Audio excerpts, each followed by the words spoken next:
anh ở đằng gì một buổi mấy buổi squat đó buổi stop ball đã sắp thay thó let's do it ខ្មែរថៃដីខ្មែរអត់ត្រូវការអ្នកណាមកថៃជំនួសពួកចោលឆ្លៀនពៀនបើមិនងាប់ក៏វាអាចរបួសតជំនាន់អ្នកចោលសៀមរឿងសង្គ្រាមគឺវាឃ្លានហួរដើម្បីដល់អំណាចស្រ័យជេរចាចអញខ្មាស់គេយនួរអញទៅបើអញវាយតឲ្យមួយថ្ងៃពួកអាចយ៉ាងไรអញទៅបើអញវាយនៅរੂអវជ័យពួកប្រែដល់លើដីទុកអញអ្នកកេះកាយអញទៅបើអញវាយសុទ្ធតែពួកថ្មិលបាញ់ជនស៊ីវិលចរិតពួកថៃអញទៅបើអញវាយធ្វើបាបពួកអញណាធ្វើបាបដល់ចាចាជាសាពួកនេះលេងនឹងអីបំពេញមានអំណាចលើទីហ៊ានពួកអននេះចេះតែមានលេងលខោឲ្យយើងមើលពួកអកក្រឹកចាំអញប្លង់ឲ្យកិច្ចពួកអននេះលេងល្បិចសុទ្ធពួកកពើគិតថាមានតែឯងសេចដុំមកសំញ៉ៃពួកនេះអ្នកកំ ផ្លែនៅអាស៊ីគេមើលកូនខ្មែរយើងមូលមីចាប់ដៃសាមគ្គីដៃតពីដូនតាស្គូណាចង់រੂរើមកមួយសងដកនៅសសសអត់មានអ្នកកងាប់លើដីខ្មែរអត់មានអ្នកហែពួកអាបសអញមានឈាមខ្មែរដូនតាអញថែដល់ទីបញ្ចប់ពួកនេះលប់ឡាយមានសាសនាដែរតែធ្វើដោយលប់អោពិភពលោកជួយដឹងឮផង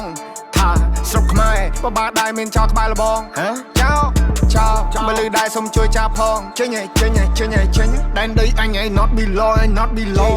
ខ្មែរថៃដីខ្មែរអត់ត្រូវការអ្នកណាមកថៃជំនួសពួកចោលឆ្លៀនពៀនបើមិនងាប់ក៏វាអាចរបួសតជំនាន់អ្នកចោលសៀមរឿងសង្គ្រាមគឺវាឃ្លានហួរដើម្បីដល់អំណាចស្រ័យជេរចាចអញខ្មាស់គេយនួរអញទៅបើអញវាយតឲ្យមួយថ្ងៃពួកអាចយ៉ាងไรអញទៅបើអញវាយនៅរੂអវជ័យពួកប្រែដល់លើដីទុកអញអ្នកកេះកាយអញទៅបើអញវាយសុទ្ធតែពួកថ្មិលបាញ់ជនស៊ីវិលចរិតពួកថៃអញទៅបើអញវាយធ្វើបាបពួកអញណាធ្វើបាបដល់ចាចាជាសាពួកនេះលេងនឹងអីនេះហើយប្រទេសបងមានថាយើងមួយចំហៀងសុទ្ធតែអ្នកក្រនេះហើយប្រទេសបងមានមើលឃើញប្រាសាទគិតថាជាថ្មនេះហើយប្រទេសបងមានពេលយើងជួយសេដ្ឋកិច្ចគិតថាយើងពលករនេះហើយប្រទេសបងមានពួកអាសៀមឆ្លៀនពៀននឹងលើដៃក្រយកមិនបានបងនឹងវាកំតិចដេរឆានបងនឹងអត់ respect ឲ្យភាសាប្រទេសនឹងលេចបដាសាដូនតាមានចាចំបីពួកចៃពួកថៃពួកចៅបដោកឡាពួកនេះសុទ្ធតែពុំហេតុហាត់ចង់បានភាសាឡើងចង់សាយភាសាដឹកសពទៅវិញឬក៏ធ្វើជានៃថ្មបំផ្លាញចង់បានប្រមាណទៅវាគ្រប់គ្មានគុណធម៌ច្បាប់នៅលើលោកលេងគោរពអញចង់ទៅកាត់សាញ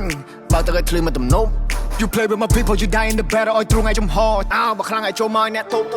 ពេលនេះពួកយើងសាមគ្គីនៅសត្រូវបន្ទុសារាយគេចង់គៀបយើងស៊ីពួកនឹងលេបទឹកមាត់តែដីស្រុកខ្មែរអត់ free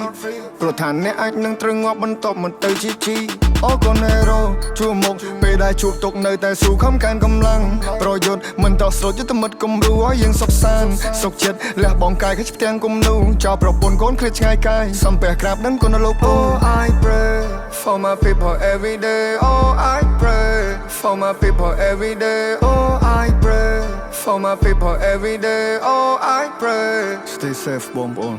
សុខភាពទាំងអស់គ្នា